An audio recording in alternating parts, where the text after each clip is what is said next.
سوراب بلوچستان سے کچھ ایسی تصاویر اور ویڈیوز موصول ہوئی ہیں جنہیں دیکھ کر دل واقعی بہت پریشان ہوا۔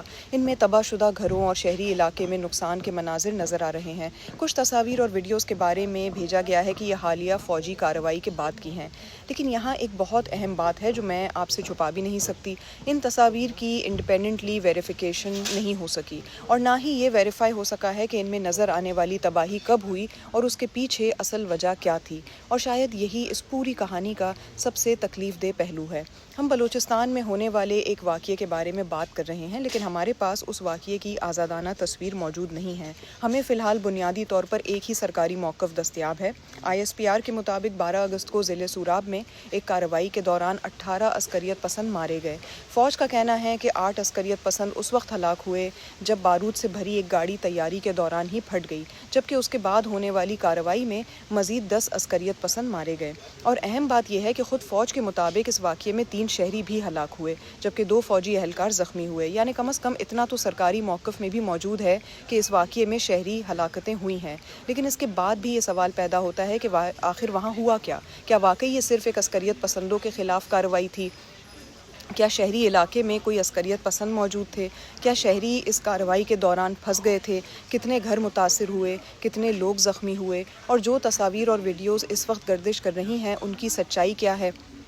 ان سوالوں کے جواب ہمارے پاس اس وقت نہیں ہیں، اور میں ان سوالوں کے جواب اپنی طرف سے بنا کر آپ کو نہیں دینا چاہتی۔ اور صحافت کا مطلب یہ بھی نہیں ہے کہ جسٹ بیکاز ریاست نے ایک موقف دے دیا ہے ہم اس کے بعد مزید سوالات ہی کرنا چھوڑ دیں۔ اصل مسئلہ یہ ہے کہ بلوچستان میں انڈیپینڈنٹ ویریفیکیشن کرنا ہی دن بدن مشکل ہوتا جا رہا ہے۔ اگر ایک فوجی کارروائی کسی ایسے علاقے میں ہوتی ہے جہاں آزاد صحافی آسانی سے نہیں پہنچ سکتے، جہاں مقامی لوگوں کے لیے بھی بات کرنا خطرے سے خالی نہیں، اور جہاں انسانی حقوق کے کارکن خود گرفتاریوں اور مقدمات کا سامنا کر رہے ہوں، تو پھر ایک عام شہری کی آواز ہم تک کیسے پہنچے گی؟ ہم یہ بھی دیکھ رہے ہیں کہ بلوچستان میں انسانی حقوق کے لیے کام کرنے والے کئی نمایاں کارکن یا تو طویل عرصے سے زیر حراست ہیں یا انہیں سنگین مقدمات کا سامنا ہے۔ مثلا مہرنگ بلوچ اور بلوچ یکجہتی کمیٹی سے وابستہ دوسرے کارکنوں کی گرفتاریوں اور مقدمات پر انسانی حقوق کی تنظیمیں بارہا تشویش کا اظہار کر چکی ہیں۔ اقوام متحدہ کے ماہرین نے بھی انسانی حقوق کے کارکنوں کی گرفتاری پر تشویش ظاہر کی تھی، اور اسی دوران صحافت کے لیے بھی جگہ سکڑتی جا رہی ہے۔ ابھی چند روز پہلے پاکستان میں غیر ملکی میڈیا کے لیے نئی ہدایات سامنے آئی ہیں، جن کے تحت اسلام آباد، لاہور اور کراچی سے باہر رپورٹنگ کرنے والے غیر ملکی صحافیوں اور ان کی پاکستانی ٹیم کے لیے مزید سرکاری اجازت اور رجسٹریشن کی شرائط رکھی گئی ہیں۔ حکومت اسے سہولت اور ٹرانسپیرنسی کے لیے ضروری قرار دیتی ہے، لیکن صحافتی اور انسانی حقوق کی تنظیمیں کہتی ہیں کہ اس طرح کی پابندیاں آزاد رپورٹنگ کو مزید مشکل بناتی ہیں۔ تو پھر بلوچستان میں جب کوئی ایسا واقعہ ہوتا ہے جس میں ریاست کہتی ہے کہ اس نے عسکریت پسندوں کے خلاف کارروائی کی، اور دوسری طرف مقامی لوگوں کی طرف سے شہریوں اور گھروں کو نقصان پہنچنے کی تصاویر سامنے آتی ہیں، تو ہمارے پاس کیا بچتا ہے؟